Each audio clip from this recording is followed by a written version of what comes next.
2011, a gente encontrou o Rudinei Borges. Eu fiz direção na SP Escola de Teatro e o Rudinei também se inscreveu no curso de direção, então a gente se encontrou lá.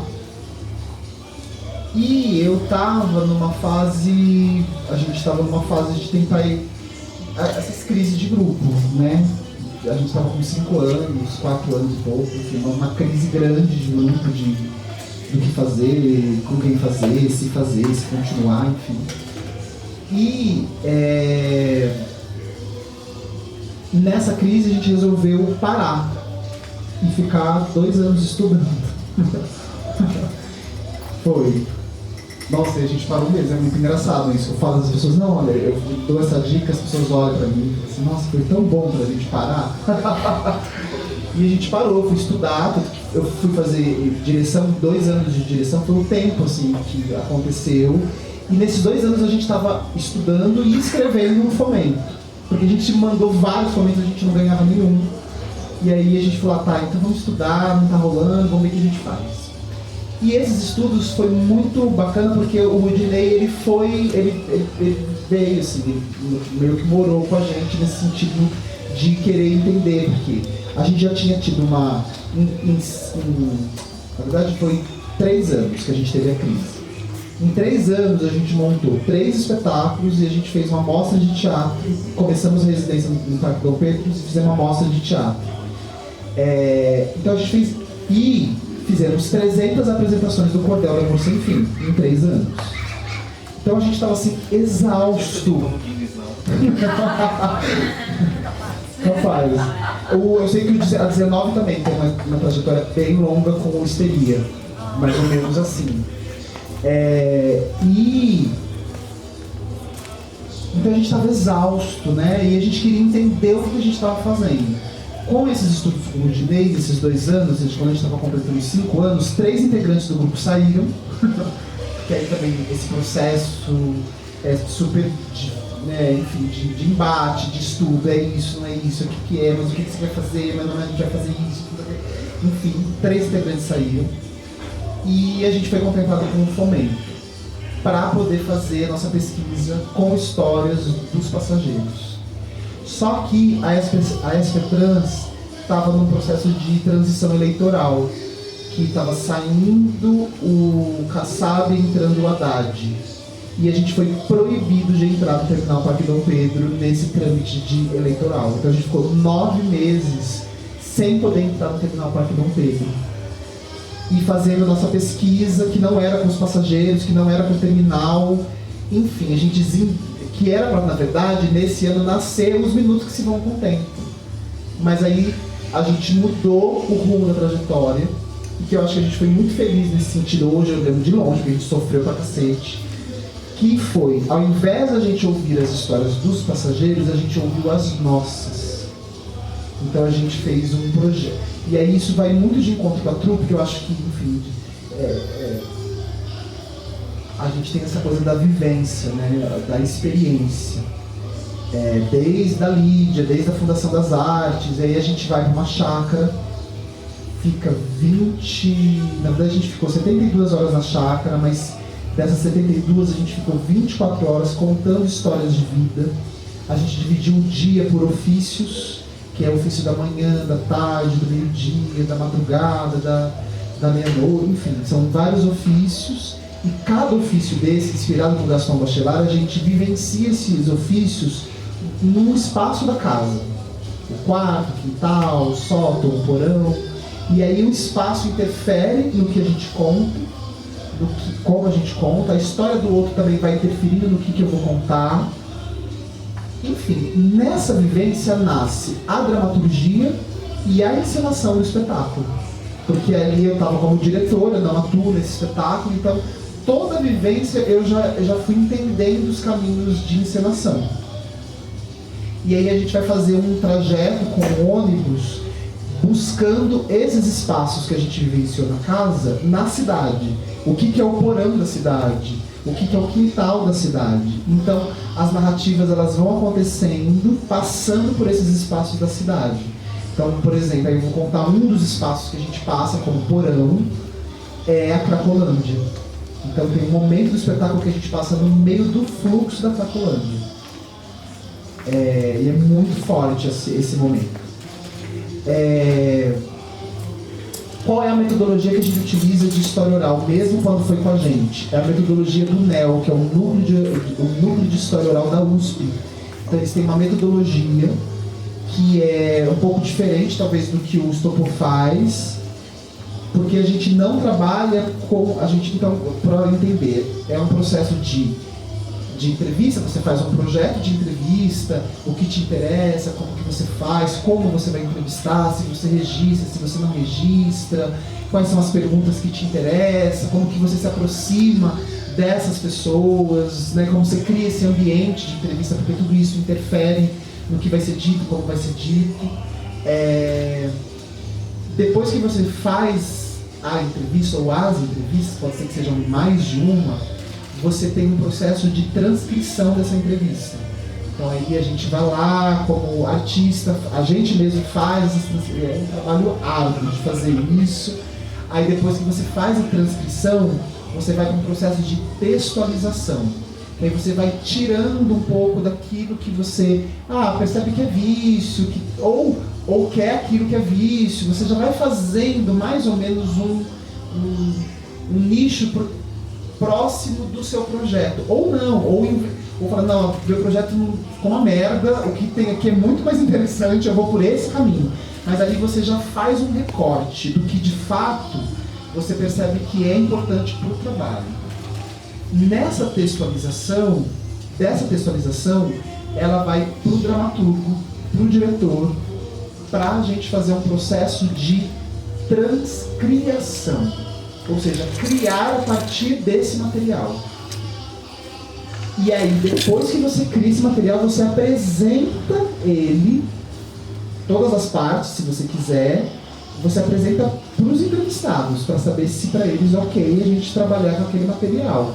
Aí eles falam, tudo bem, ok, você pode fazer um contrato, enfim. E aí então, a gente tem esse trabalho, talvez esse lugar da criação a partir da história, né? Depois a gente vai fazer isso com os minutos que se vão com o tempo, mas os minutos a gente pega toda a nossa vivência do Terminal Parque Dom Pedro, várias coisas que a gente foi colhendo durante todas essas residências. Para vocês terem uma ideia, tem uma música no espetáculo que chama Prazer Eu Te Amo, que ela nasce de um passageiro que chegou no terminal, ele, o que está acontecendo aí? Aí a Tati Nunes falou, explicou, não sei o quê.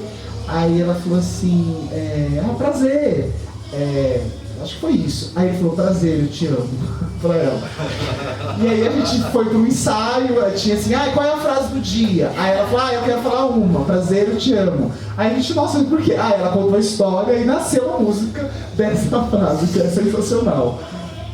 Então, essas pequenas coisas, sabe, que a gente foi colhendo durante o percurso, mas a gente tem a base de um passageiro que ele entregou pra gente 5 diários dele, pessoal, pra gente poder ler e se inspirar para poder construir a peça. A gente entrevistou ele, aí fez todo esse trabalho também de entrevista.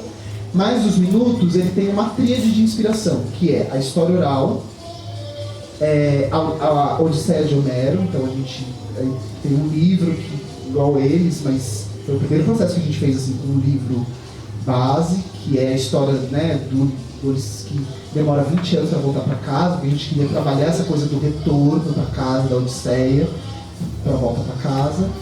E uma caminhada que cada ator fez durante 12 horas, do terminal Parque Dom Pedro até o terminal Cidade Tiradentes a pé, sozinho.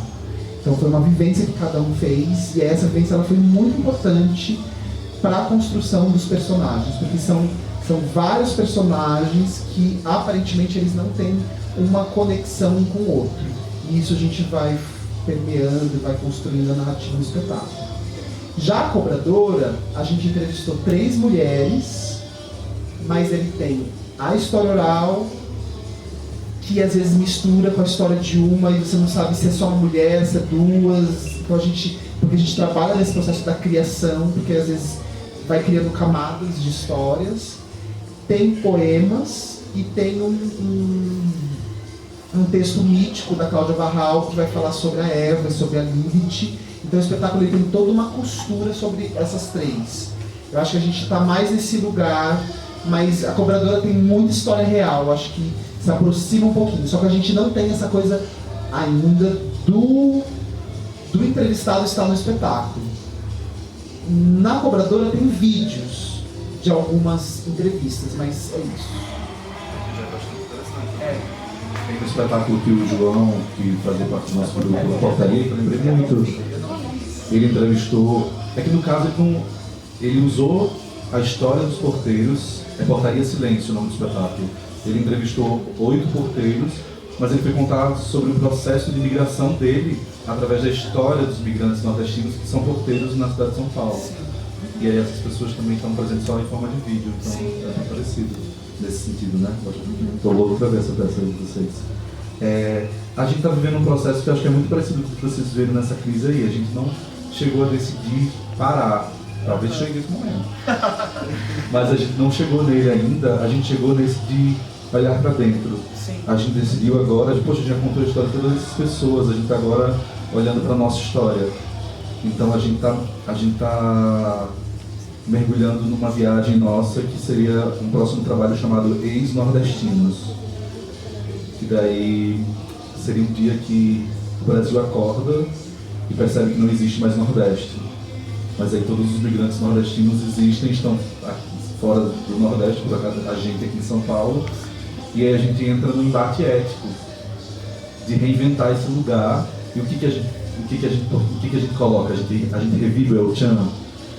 O que existe no Nordeste que vale a pena, o que a gente tem vergonha, o que a gente não quer mostrar.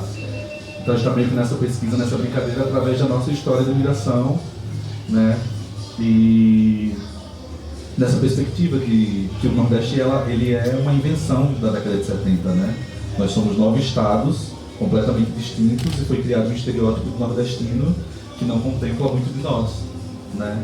Então o Nordeste é realmente uma invenção, essa figura do Nordeste. A gente queria brincar um pouco com isso. Então estamos nesse momento. É assim como a África. Exato. É assim com muita coisa, na verdade, né?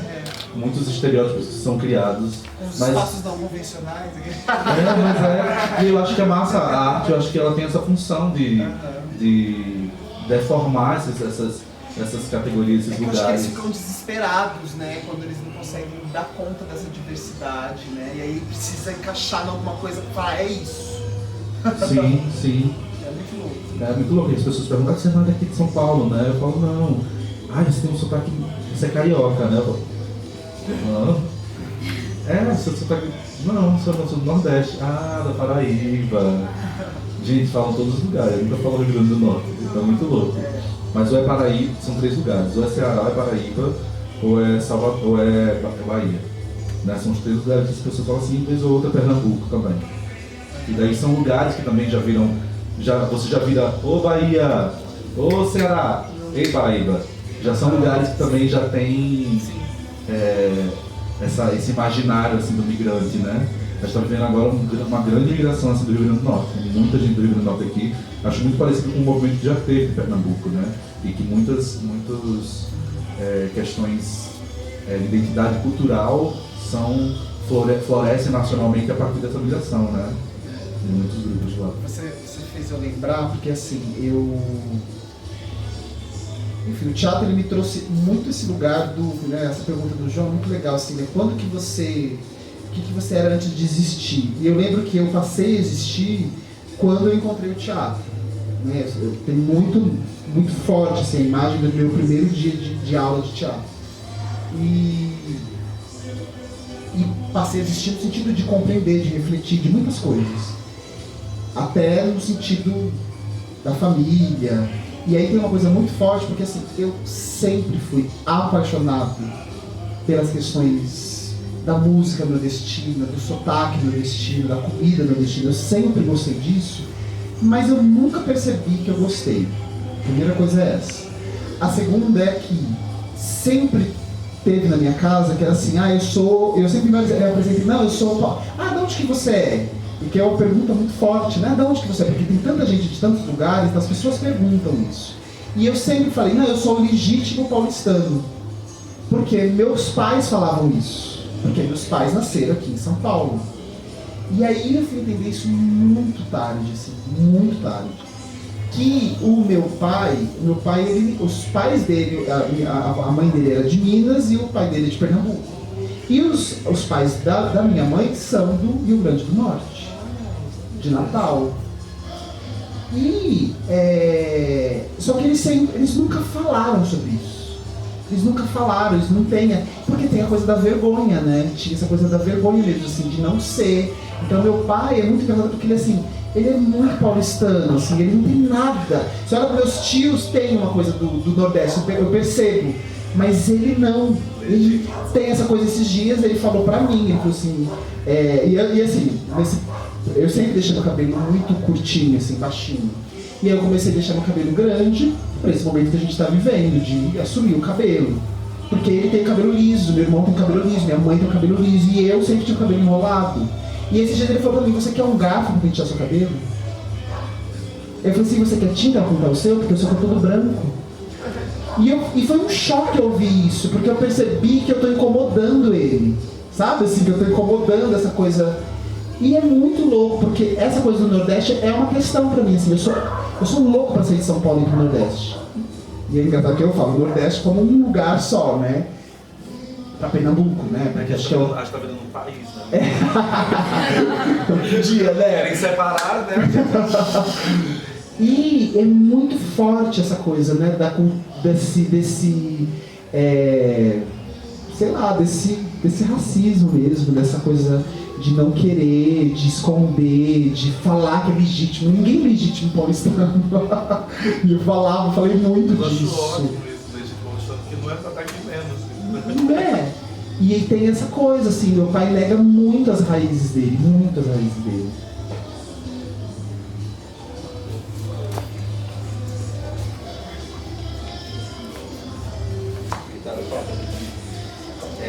Agora boa noite já, né? Boa noite. Fernando daqui a pouco começa a aparecer também. Meu nome é Fernando, inicialmente, acho que bem inicialmente, assim, eu penso nos trabalhos a partir da dança, né? Então, eu já queria super elogiar o espaço, assim, a ideia, eu já estou para vir há muito tempo já, desde que vocês estão dando curso, cenário, assim, eu já estava lá para mim, eu tenho que fazer, mas os trabalhos acabam não dando. Vamos lá para a parte que agora me vem à cabeça. Tudo para mim, eu preciso de um tempo muito grande para me organizar, né? Então, por isso que minha sala sempre fica bem final, assim, sei lá, final, mas quanto a essa questão de espaço não convencional, eu venho para cá de um tempo percebendo que tem 3 momentos que eu entendo que sejam diferentes, assim, para cada pessoa, para cada coletivo ou grupo, que é assim, eu estou dentro de um espaço que eu não consigo estar no ideal, né? Eu quero construir um trabalho, mas eu não tenho um ideal, que seja o palco, que seja outros espaços. E aí eu falo assim, não, mas eu quero fazer trabalho artístico, então eu vou construir com aquilo que eu